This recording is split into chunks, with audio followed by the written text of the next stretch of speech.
I'm so sorry, guys. Do you know what? The heat must have gotten to me because I thought I'd put myself back on. Let's start again, shall we? Again, hello, welcome to Lengro Late Night Live. Boy, if you're watching us from England, it is hot, hot, hot out there today. But we Brits, of course, we can't complain because we always moan about the rain, don't we? And we always ask, don't we? How's the weather? Or it's a lovely day. Well, today is certainly hot, and I hope you've been enjoying the sun safely. Hello again, Sam Clements. We have got lots of gossip for you tonight. We've got something about Gypsy weddings coming up, which I will leave my cousin Deborah to tell you about. But first of all, shall we bring on the person who always has the best gossip in town, Miss Jack Tyler. Hello. Happy Wednesday. Happy Wednesday. So the heat got to my head, Jack, and I forgot to put myself on screen. But I have been 3 hours of lives. Say hello to everybody. Hi, everybody. Hi, Angela. Hi, Sam, Joanne, and Anne Frost as well. Lovely to see you all. So how hot is it? But yesterday we had how many seasons in one day? We had rain, thunder, lightning, the heat. We did indeed. And you know what? Oh, a wonderful Amanda Waring. She was supposed to go up in a hot air balloon today. Should we bring her on and see if she went up in a way? Where she's been? No. Hi. I'm not high. I'm not high. Honestly, I'm not high right now. Oh, you always make your personality. Oh. I can't do this trip titch thing. I find this so hard. I can't stay in the steady. I can't. Let me change the screen for you. There you go. That's better. Hold on a second. Let's put you in this one. My big head was in there then. Let's try this one. There you go. Is that better? That's so much better for me. Thank you so much. Look, all this space now, ladies, as well. Look. Oh. I like to be on the bottom anyway, so there we go. Lovely. Sam Clements is watching. He said he's just been on my website and bought the necklace that I'm wearing tonight, guys. And don't forget, I do have a gemstone shop at clairepetulengro.tv. Sam, I hope it brings you lots of luck and love, and you're going to absolutely love it. I've got to come to you first of all, Jack. To mask or not to mask? That's the question. What's going on? Yeah, well, it's the end of lockdown, isn't it? So I just wonder how everybody's coping out there. I mean, they say, oh, it's, the end of lockdown, it's Freedom Day and whatever, but it's not really, is it? Because if the virus is still out there, we still have to be careful. So it's not like we can just all go running around in the street, hugging and kissing, So, I mean, how is everybody out there? How are you all coping? Me personally, with the whole mask situation, I didn't really know what to do, but I went out with my daughter. We went shopping on the first day, which was Monday.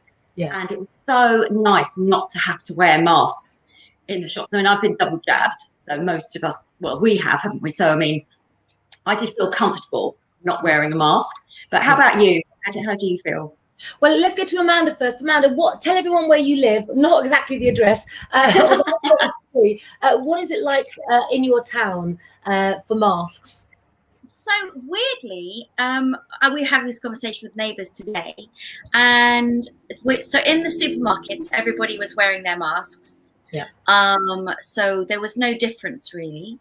Yeah, I mean, there wasn't people that weren't wearing their masks. Everybody was still carrying on as normal. So I think that's also because there's quite an elderly population here. So obviously being mindful about keeping elders safe as well with that perspective.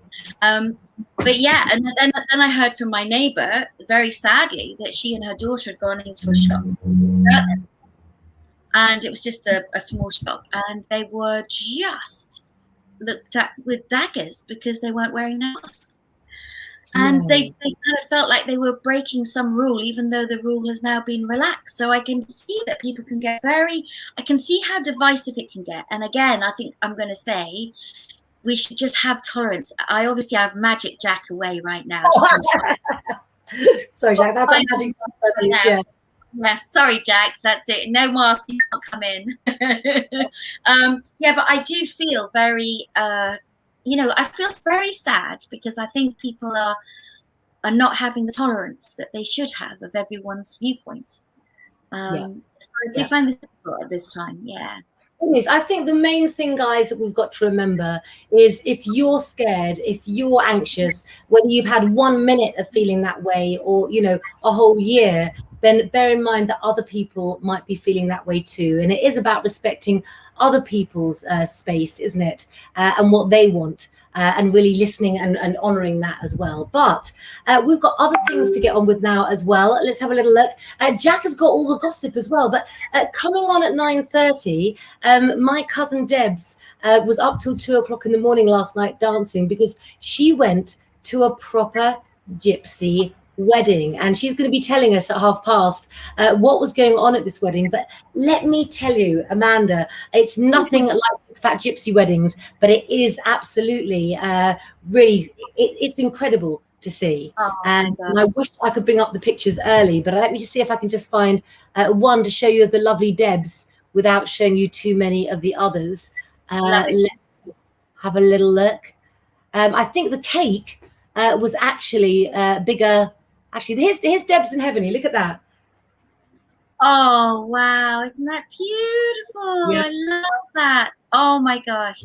She looks I want to take a gypsy wedding. You know, I'm as a celebrant, I would love to, but I'm not sure if that's allowed. So at a gypsy wedding, who does the actual ceremony? Does that have to be somebody from gypsy stock, or is it when I got married the first time? Oops, sorry. Black sheep of the family. When I got married the first time, we got married at a church, but then we had another ceremony that was done by my uncle, where he actually cut mine and my husband's hands and joined us together by blood and wrapped it around with a cloth. And then a lot of families do jump the broomstick as well. So in a Romany family, there's an awful lot of traditions that you have to follow, and they always bring luck. We're very, very superstitious in a gypsy family. I love jumping the broom, because when I do ceremonies, and for those of you out there that don't know what that is, having that broomstick, the idea is that you're sweeping away the past. So the bride and groom will have the broom together, and they're sweeping away the past, which I love, into their new life. And then they jump over the broom into accepting that they've swept away the past relationships, everything else, and then they're jumping into their new future together. So I get very loved up and romantic whenever I take weddings. I mean, honestly, it's I love all the little rituals. I love all the little ceremonies that are there, and a lot that's come through gypsy traditions and other traditions. Wonderful. Do you know what? I was going to ask a question. I wanted to know to everybody else, what is the best wedding that you have ever been to, followers? If you would like to tell us. And in the meantime, can I ask you, Amanda, what is honestly the most unusual wedding, Amanda, that you've either ever A, been to, or B, conducted? Well, I'd have to say it's my own wedding. Yeah, go on, tell us more. Well, so I've had 3 weddings. So and so the first one was my marriage to somebody very famous in Sweden, when I was driving up in the King of Sweden's car that was given to us for the day, and ABBA sang at our wedding because they were best friends of my husband.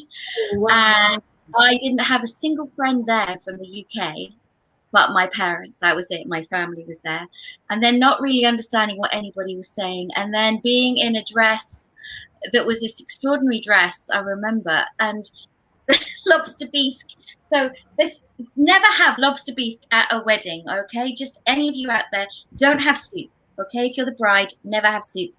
The guy came to deliver it to me at this wedding table, and he just tripped, and it just went all down my dress, like just all down my dress. Change of dress. Then the fireworks, indoor fireworks, massive indoor fireworks, caught fire to something within this cafe opera place. So that wasn't so good. It was kind of doomed from the start. But the thing that was beautiful was to have this amazing orchestra and to do a first dance. And I'd never been danced with like that before because my husband was a lot older. And it was that real beautiful old-fashioned waltzing. And he was a very good dancer. So I was just waltzed around the room. And that was just, it was extraordinary. But it was broadcast live on Swedish television. So that was a big wedding. And then my second wedding, you'd ask, Second wedding, which was very unusual, was that we wanted to honour where our relationships hadn't worked in the past. So the wedding was moving. So it was outside on a trout farm. A very, very good, lovely, beautiful setting, but a trout farm. And we had a celebrant who was a dear friend of mine. And we got the whole of the congregation to move along with us as we honoured our past relationships, and we took the whole congregation moving through to the next part of our life. So there was a lot of action, weirdly, a lot of rattling, there was a lot of, what else have I got here? A lot of drumming that went on at my wedding. Well, so we drummed everybody in, so I guess that was a bit unusual to have that at a wedding. And then a lot of very, very funky dancing to Stephen Grappelli's jazz band, all out there. So that was cool. And then the third one, good for you, was on the field, so very low key, and like a 1940s tea party, where we had big Shire horses that brought all the guests in, and I released butterflies, and the idea was that these butterflies were going to just, you know, fly up and beautiful, and of course they hadn't been warmed up enough. So all the butterflies, instead of flying at this moment, just shivered on everybody, like on their face, on their nose, desperately to get warm. You know, they were so cold, these poor things.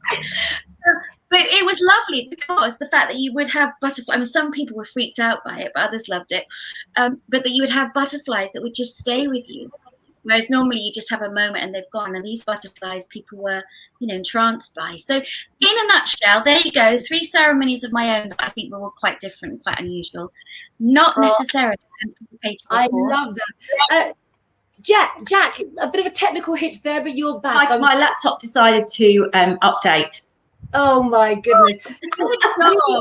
We are talking weddings in preparation for Deborah coming on later. And Catherine Kelly says, my niece, her wedding, she married in St. Peter's Roman Catholic Church and had white doves. How cool does that sound? White doves are good, except, and I've done this at the funerals, releasing white doves. If a high lorry comes by at the same time as you release the doves, yeah, you have another funeral on your hands. Oh, that happened to me twice. So I'm a little bit nervous around doves and the release of doves. I don't think they always fly fast enough or high enough. Depends when you're doing it. So oh my goodness. Well, that we're talking about weddings. I'm not quite sure how to do this link. Let's pop over to the other side of the world and see who's not wanted the other side of the world, who's often not wanted in England as well.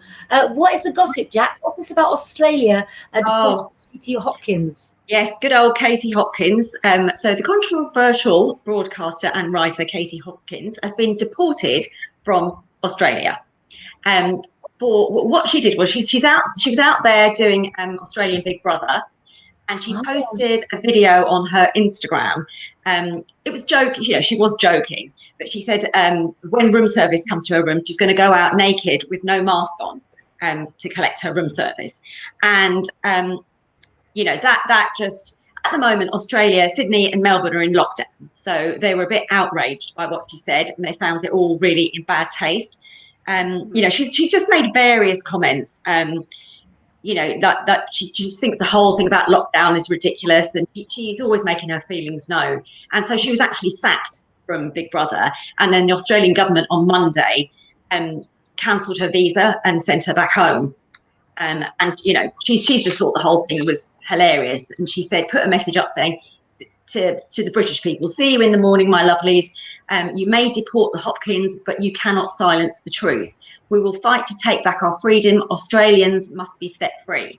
So she started a whole thing because now a lot of Australian people are coming out, you know, thanking her, saying, you know, thank you for speaking out, because the current conditions are ridiculous and absurd. And one lady was saying, my business has been forced shut and I've been locked down for 4 weeks and I'm a single mother. You know, so, but 30,000 Australians signed a petition to get rid of her. So I think she quite likes this sort of controversy that she always And we've got another photograph of her. Where did she post this other photograph that we've got? Yeah, so she's come back now and she's basically put that straight up on her Instagram, just taking the mickey really out of Boris, and sort of saying, oh, you know, she's kind of joking about the whole thing. Oh, you know, got a double mask, triple masked. And then she said, oh, you know, I'm a mask pervert. We mustn't breathe. Boris said, you know, we've got to wear our masks, so let's show the rest of the world that we're better than them. So she's coming out with stuff like this again now, causing even more trouble. I mean, do you remember a few years ago when she went on, I think it was This Morning, talking about children's names, saying how it's ridiculous calling your children all these ridiculous names? But I mean, her daughter's called India. That's not really, you know, a traditional name, is it? So no. I did see that interview on This Morning that she did, and I do think that, you know, there's being funny, there's having a dry sense of humor, but I think that when you ridicule people and systems, and you go for the jugular emotionally, I think that that's a level you don't need to stoop to. That's not cleverness, as far as I'm concerned. You know, that's playing the evil villain on stage. Amanda, do you want to say anything about Katie Hopkins? Have you ever crossed her path? Do you have an opinion on her?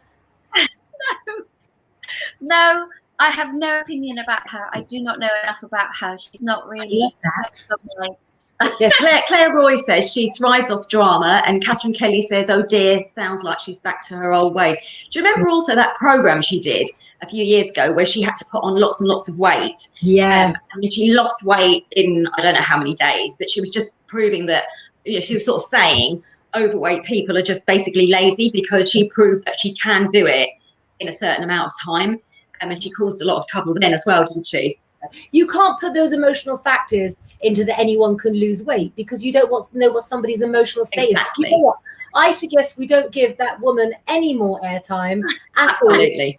But I would like to know about Blake Lively's clash. Oh, yeah. Well, she slammed the Daily Mail again in Australia for taking photos of her and her children without permission, and then pretending that she was happily waving at them. So what they were doing, they were stalking her all day, her and her children in New York. They kept jumping out of bushes, taking the photos, then running away. And what they did was they mashed up two photos together and put a picture of her waving, a different picture, to make out that she was waving at the photographers. You know, and she was just outraged by the whole thing. And the passerby actually saw it, said it was really disturbing to see that, you know, the children were getting upset and she was upset. And I know celebrities have to put up with a certain amount of attention, don't they? But things like that, when you're with your children as well, I think that's, you know, there's got to be standards, hasn't there? Yeah. Do we have a picture to go with that, Jack? Yeah, we did have a picture.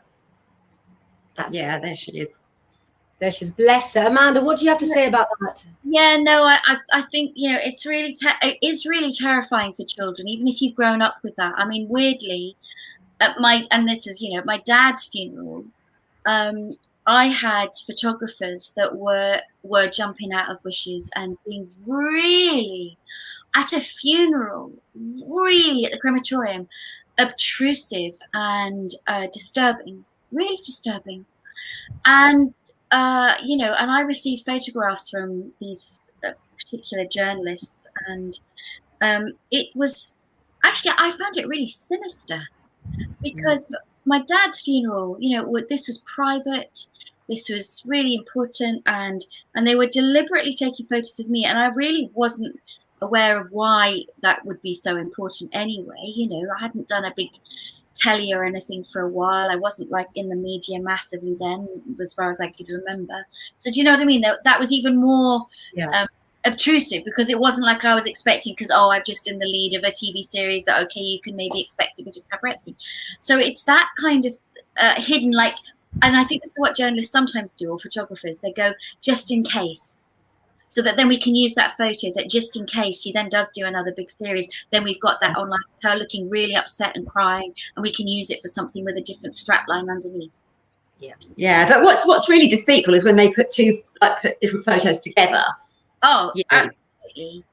I mean, you know, terrible. Mind you, I wouldn't want I'd like my head on Blake Lively's body. That would be quite fun. Oh, yeah, that would be good. Well, I'm very, very glad that she stood up and that she made the statement. And I do think things with the press nowadays are slowly turning around in terms of people's rights as well. We don't. I know I'm putting this on you very, very much at the moment, Jack, but you don't know where we stand with the Britney Spears trial, do you? I don't know what's going on at the moment. I know people are speaking out. I think her mum said something, and her sister's been talking about it because a lot of people criticised her sister for not supporting her, and she said she does support her. It's not what we all see, kind of thing. So I don't think she's got very far, though. I think I don't think she's managed to get rid of the father. The latest I heard from my 12-year-old daughter, who does follow the case on her phone, is that she's been allowed to choose her own lawyer. So that's the latest update that I've got from Honey Bee. But even that in itself is quite a crazy story, don't you think as well, Amanda? When people all over the world have got the right to choose when they have a baby, but Britney Spears is not allowed to choose to come off her contraception. It's all of it stinks, really. I mean, I understand, and I work with people that have gone through big mental health challenges, and yes, there is a degree of guidance and support and helping them keep on the straight and narrow to as much as possible. But to take away basic human rights, what's that going to do to your mental health? That is absolutely obscene. If somebody wants to have a baby, you find it the way to support them to have that. If that's what their choice is, then it's giving them support, not taking away life. And I know she struggled, obviously with children and everything before, and it's about safety for children. But you work that out. You don't prevent that from happening. You work it out when the child is there as well. Yeah. I mean, that's my feeling. I just think none of this has felt good from the very beginning.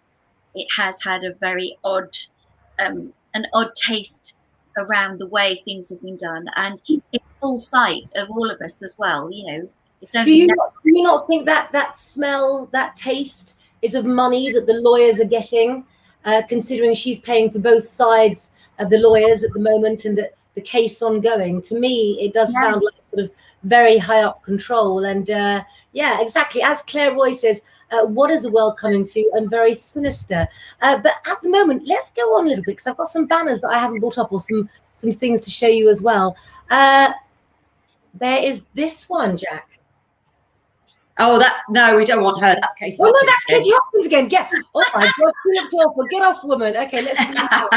Oh dear. Okay, so let me find. There was a picture.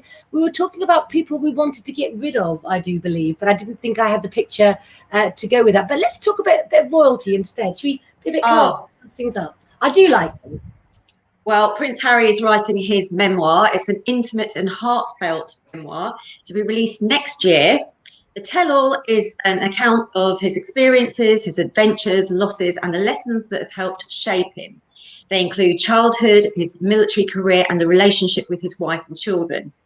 And he said, "I'm writing this not as the prince I was born as, but as the man I have become." And he's excited for people to read firsthand the account of his life that's accurate and truthful, and all the proceeds will be going to charity. Now, Piers Morgan, as you might have guessed, has stepped up to talk about this, and he said, "Harry's timing is horrendously selfish as always. The book is coming out next year, a year that's supposed to be all about celebrating the Queen's Platinum Jubilee.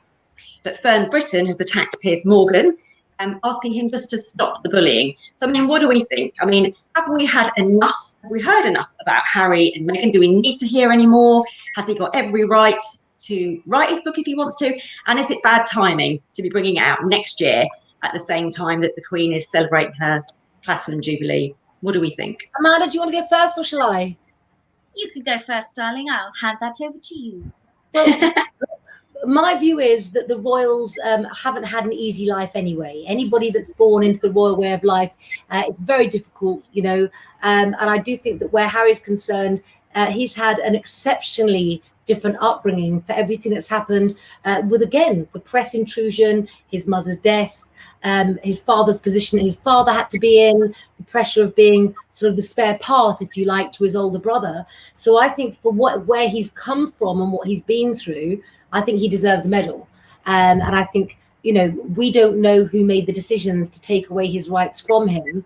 But until we're actually sat in a room with Meghan and Harry, finding out what their relationship is and who's in control, then we have to assume that he's a strong man, as his mother raised, to make his own decisions. And to go around throwing slander at somebody that's already had a lifetime of slander, I think they all need some privacy and to get on with it. And should he choose to work in the media, that's his decision. He's been brought up in it, hasn't he?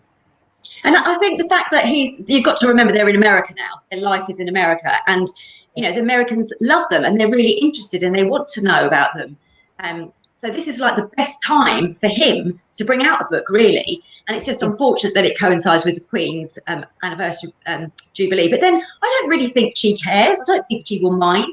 People seem to think she's this poor little old lady that's going to get upset about everything, and you shouldn't be doing that to the Queen. But she's a tough woman. You know, she's been through so much.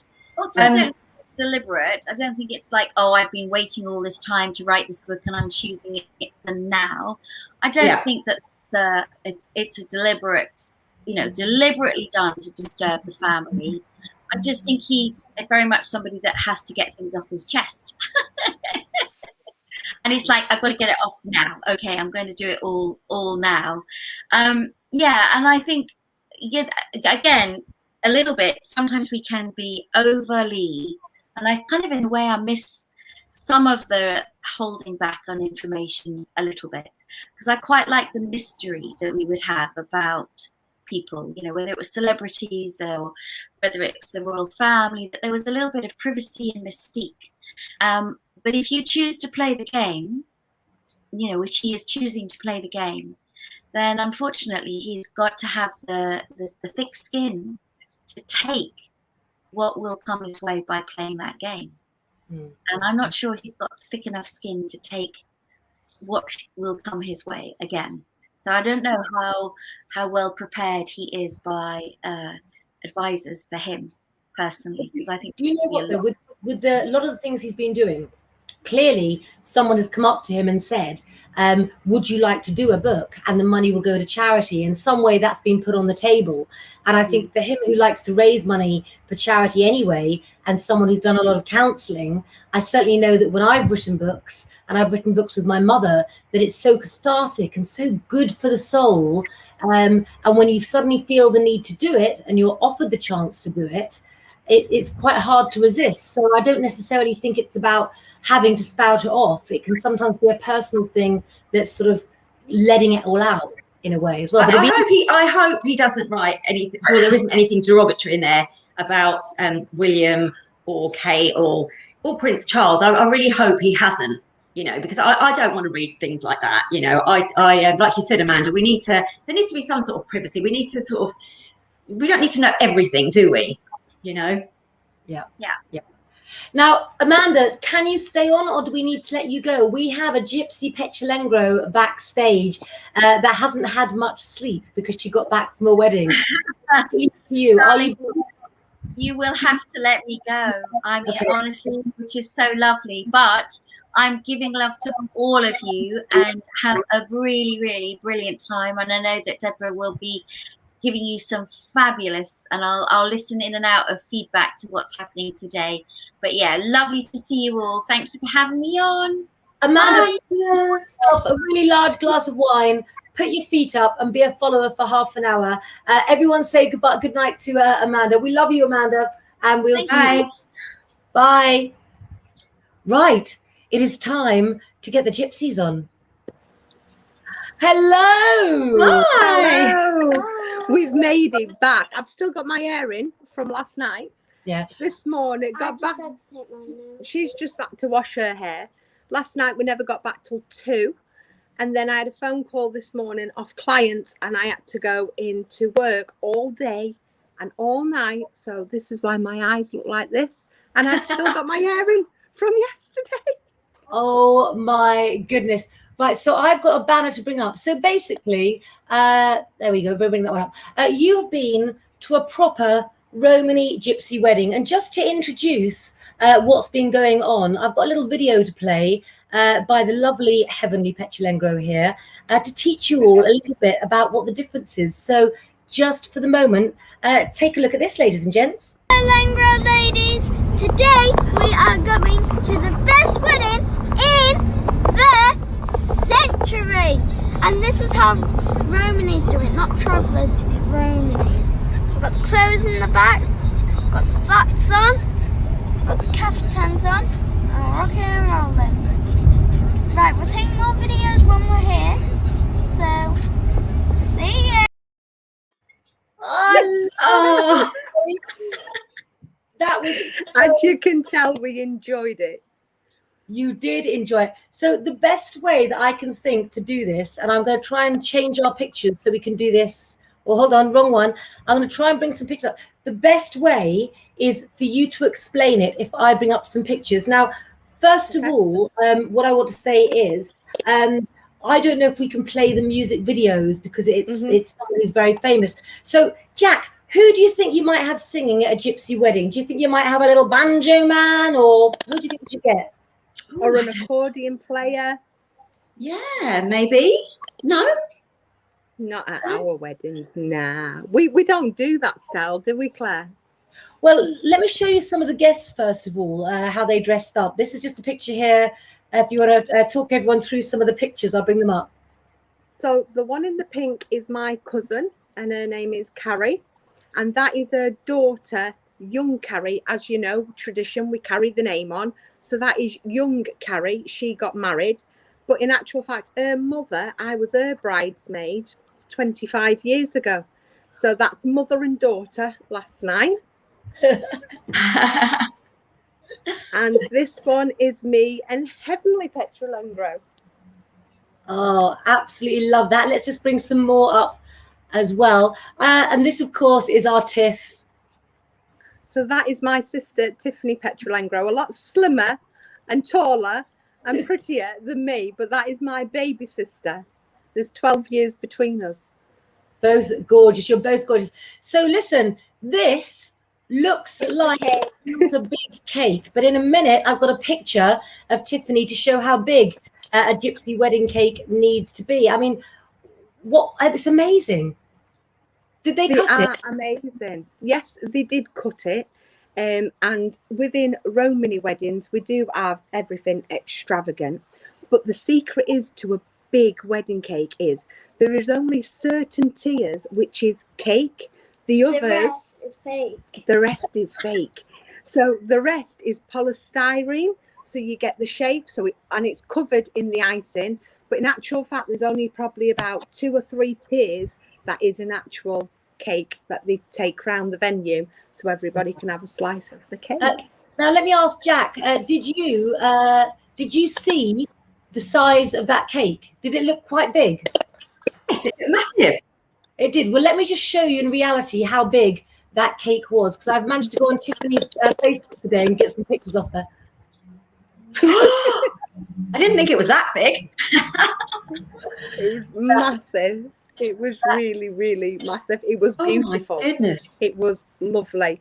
And as a matter of fact, looking at that cake, I can remember when her mother got married. Obviously, I was the bridesmaid. She had a cake very similar, and it had like fountains under it, because I was maybe around about 12 at that time. And I can remember the night time, it all collapsed into each other, but it's okay because half of it was polystyrene.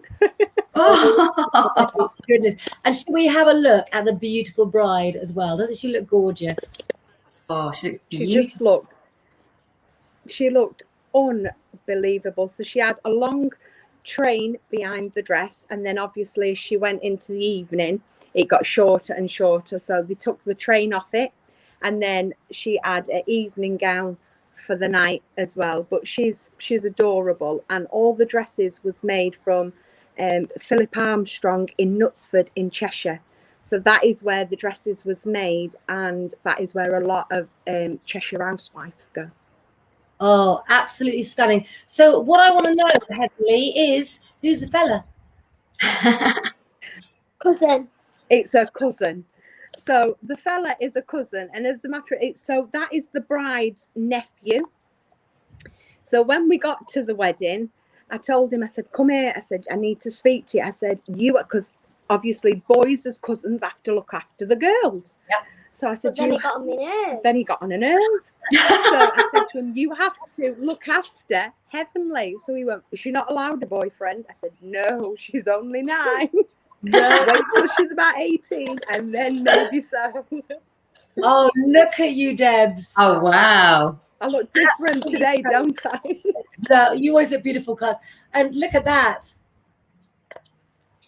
Absolutely. So the venue, as you know, and I've said in previous lives that we've done, they never let the venue out before the actual date of the wedding. So I only found out where that wedding was yesterday, and it was in Chester, and it's the hotel it's a spa hotel that when I'm a Celebrity, Get Me Out of Here, they did it in Wales.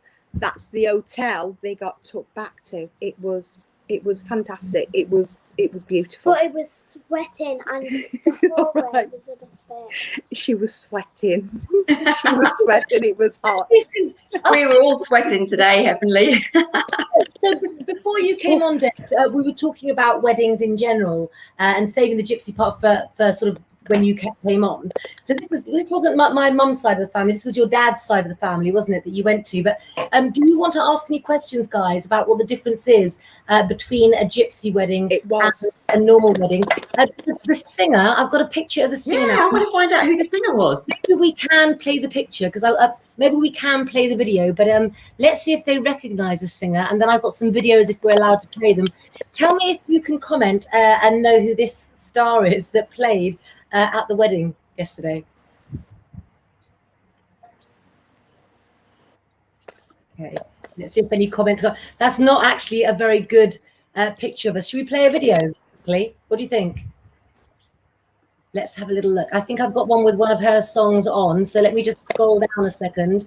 I never had this music at my wedding. Let's have a little look. Well, I've got mum dancing anyway. I've got your mum dancing. Yeah.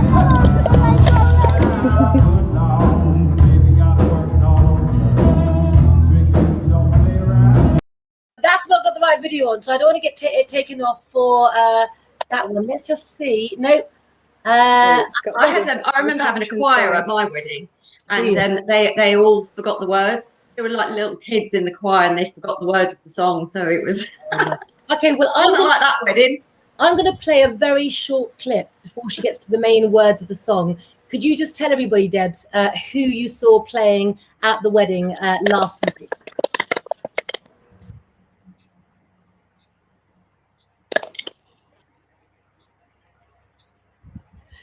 Oh, can you hear me? We froze a little bit before, so I've just come back in just a little bit. That's all right. Tell everybody who was playing, who the music was from. So last night, we knew that there was going to be a celebrity guest because at most of our weddings, we know a lot of celebrities anyhow, but it was Alexandra Burke. So she got to do maybe the first thing done out of lockdown.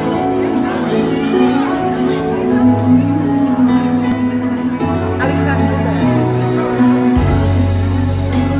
Can you hear me? I better not play anymore in case we get copyrighted for it. And I'm so sorry I cut you off then.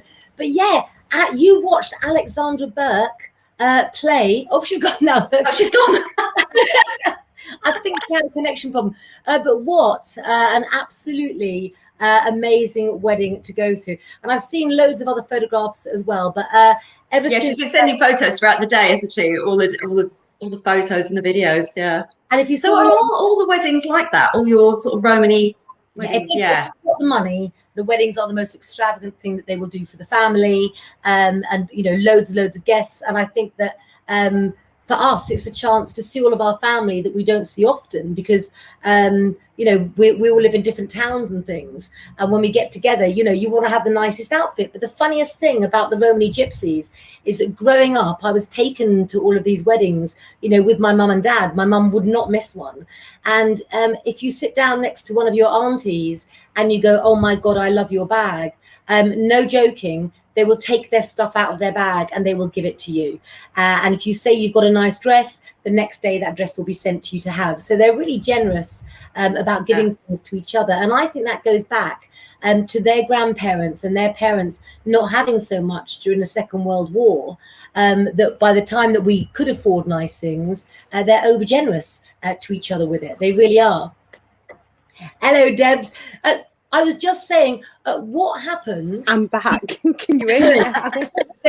What happens when we go to a wedding if we say to one of our cousins or our aunties, I like your earrings, or I like your handbag, or I like your dress?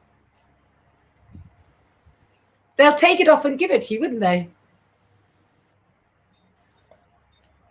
Or was she frozen? It's cutting in and out, Claire. I can hardly hear you. I keep getting cut back in and cut back out.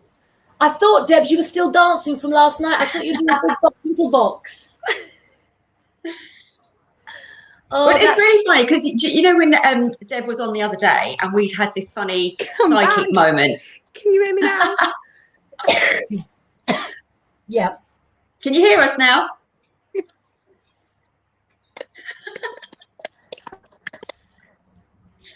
you want to go off and come on a different device? Because we've got lots of questions. I can hear you now, yes.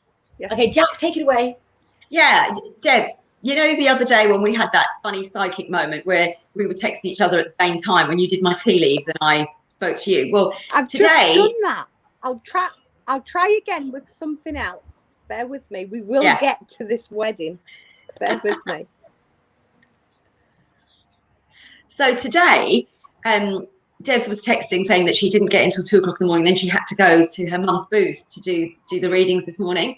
And then when I turned the TV on this afternoon, it just happened to go onto Channel 5. And there was her mum in her booth giving a reading to somebody on the programme. And that's the exact booth that Deborah was in at the time.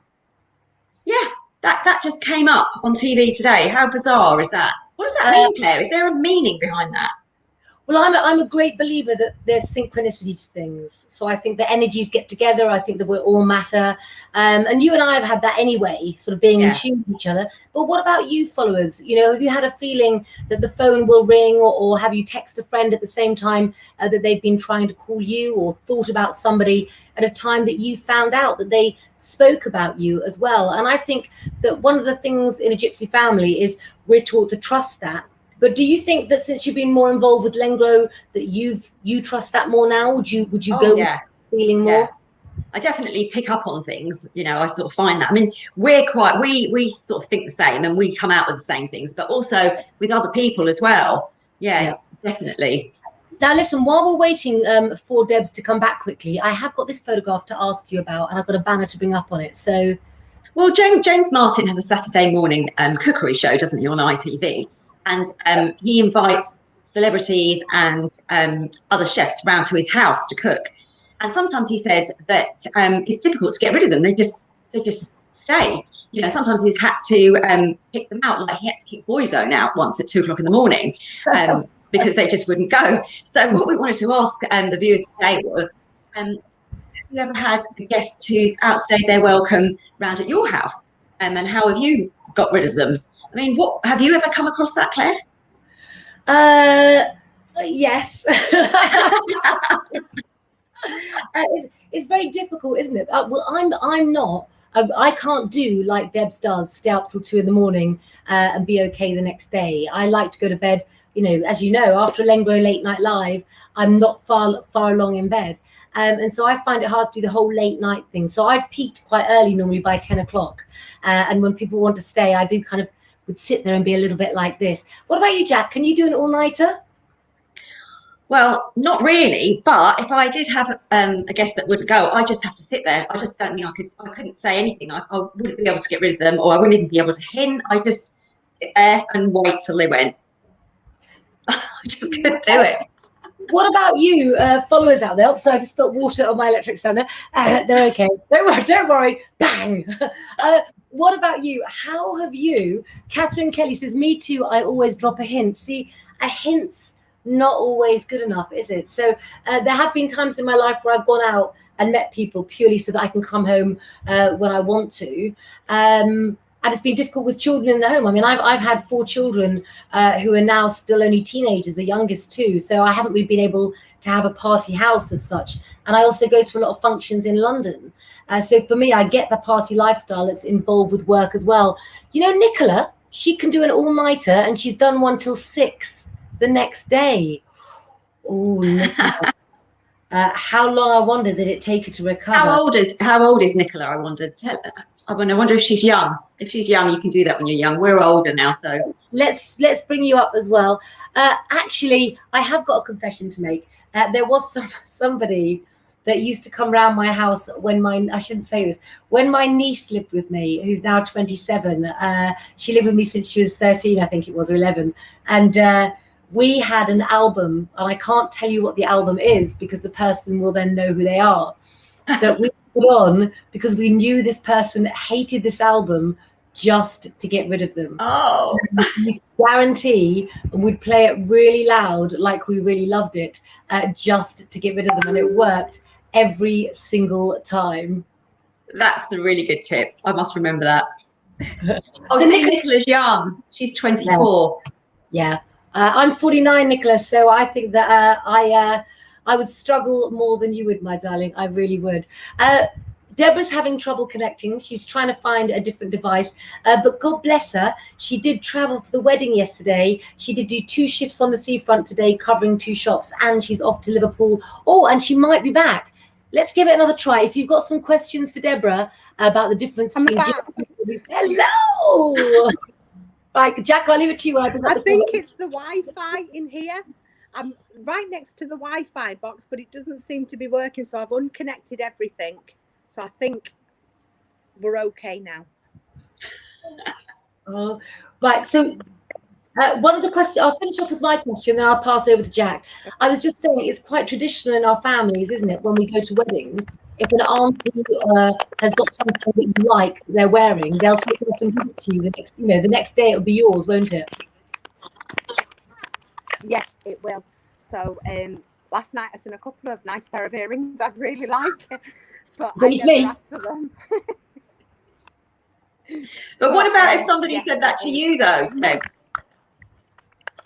I've done it loads of times. Have you had to give away your lovely Chanel bags or anything? Claire said she liked mine in a sense. Yeah. I do have a Chanel bag. Yep, I do. Indeed, I do. And you're not getting it back. But Deb, the other thing that we're talking about as well is tonight's topic is how would you, or have you, got rid of a guest who's outstayed their welcome in your home?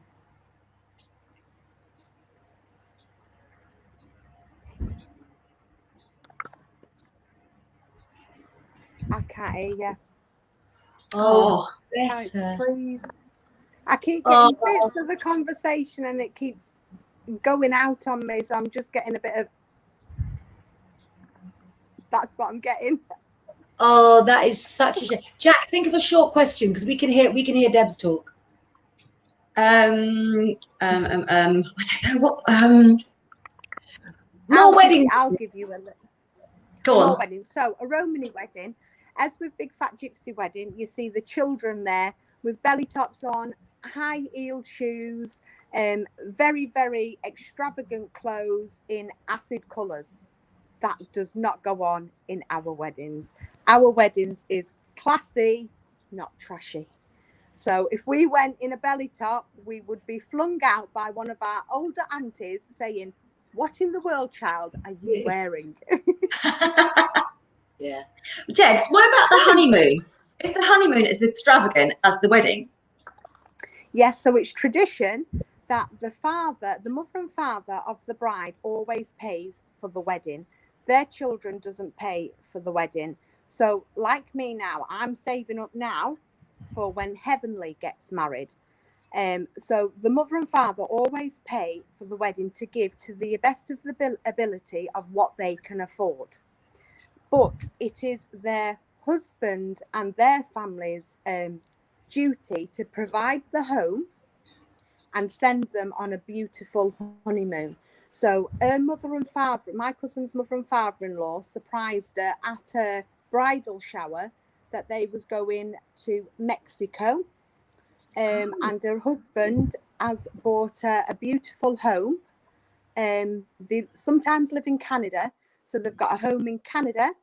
They've got a home in Wales.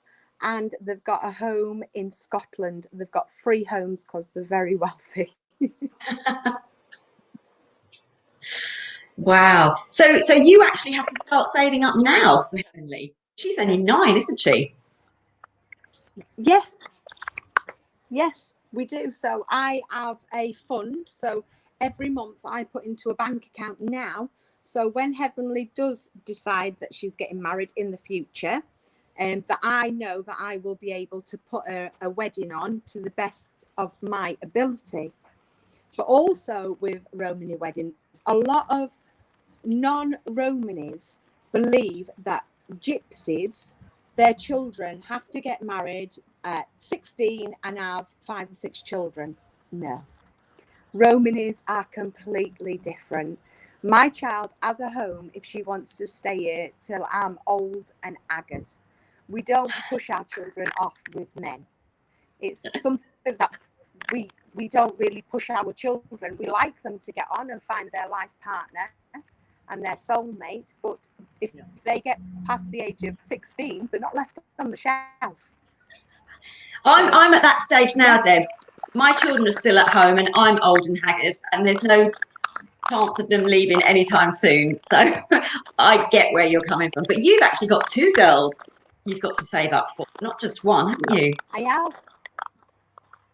This Wow. is why I've been working all day and all night and being up all night as well.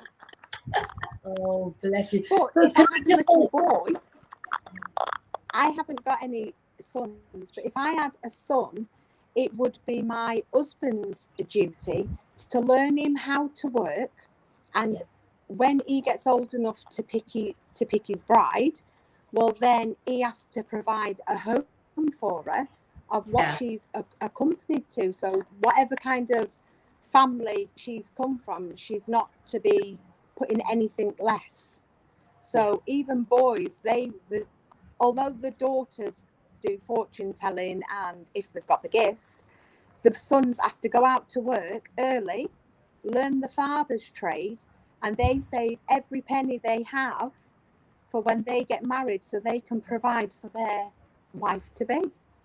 Yeah. And also, when my grandmother wanted to get married, her mother, my great-grandmother, Eva Alice, gifted my grandmother and her husband their own bardo, their own Romany wagon. It was then painted in the Lengro colours, and then she went on to give birth to my mother, my 2 uncles and my aunt. And then when back in the day, when my uncle was born, out came a twin, another baby, which they hadn't known because we would have had scans in the day. So my uncle spent the first couple of months of his life partly in a suitcase and again in a drawer because they had nowhere to put him. And then they would build vendor tents outside for more space as well. So we've got a fascinating life, haven't we?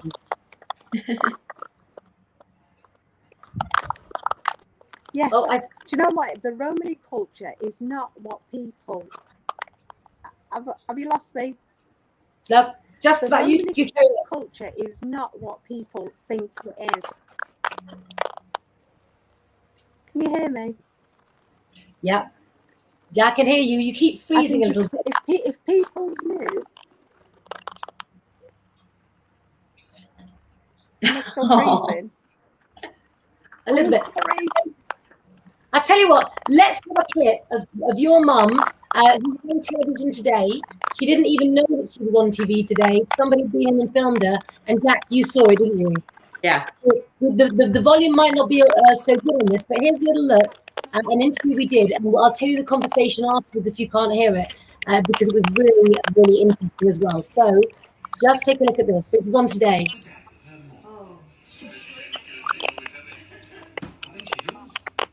She's off to see a fortune teller to round off her Blackpool trip. Right. Put your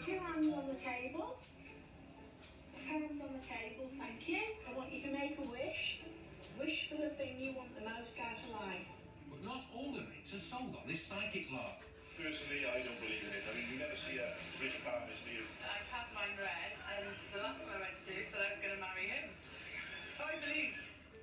I believe she's back. How did it go? Really good. She did say to me that she felt a spirit beside me when I walked in. Knowing that Mum is there by my side and helping me, that has gave me a great comfort in myself. Good positive feeling. Wonderful. Glad she did it. 6 numbers. No. Why not? No. Did she say top was way in the first round? Yeah. I definitely see a pint in your future, Andy. Love that. I've just brought Debs now on to save time. Do you know, I love Debs. Your mum is so glamorous. So goddamn glamorous. She really is. But the man outside, Jack, was saying we didn't know if he believed in it. And the woman said, well, hold on a minute. I was told here that I was going to marry you, and I have. Yeah, but it's funny because the minute I saw that lady, I thought, oh my God, that's Deborah, because it looked just like her. And then I realised it must be her mum. Yeah, absolutely. So that's fate, isn't it, that you came on today? Let me just take off Debs for a moment, because I think her poor internet connection's been going on, and she must be absolutely shattered from that amazing wedding. Did you enjoy learning more about the Romany culture and the Gypsy weddings as well? I had to get Deb to get pictures and videos for you guys. So who are we going to have at our next party then? Elton John? What do you think? Well, not Elton John. Oh, I don't know. Westlife, maybe.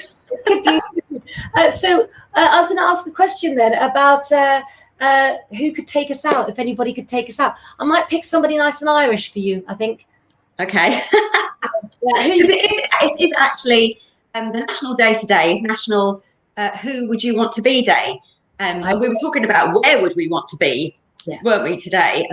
You know why I've said the word Irish, don't you? And that is because Jack and I have been planning a trip to Ireland for work and pleasure with the amazing Rose Pearce. And every time we've gone to book it, it's been cancelled, moved back. There's been trouble for Rose getting over there to see her own huge family. So we feel there must be something in the Irish that they're keeping away that we've got to discover. So the harder they fight us off, the harder we're going to fight together. We can always go on my broomstick, Jack.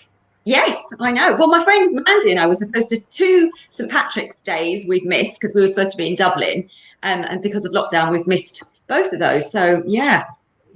Yeah, absolutely. There's been lots of travel troubles, of course. But what I want to say in this sunshine that we've got is while we're in our own country and we can't go elsewhere, make sure that you're one of the ones who stay safe, of course, in the sun, but makes the most of the sunshine as well. What have we got coming up on Saturday night show, Jack?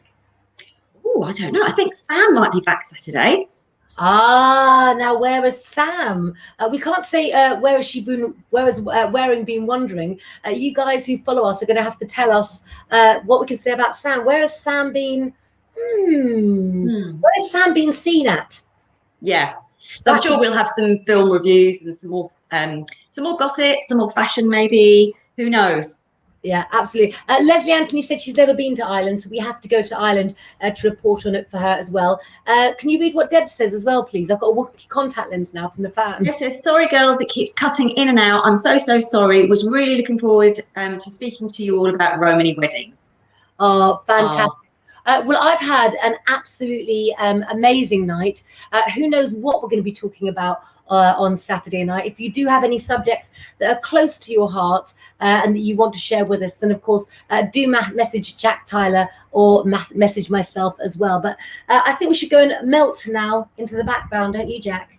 Yes, absolutely. But thank you, everybody, for watching tonight. We've had so many technical issues, but thanks for staying with us. So, yeah, and we can't wait to see you on Saturday.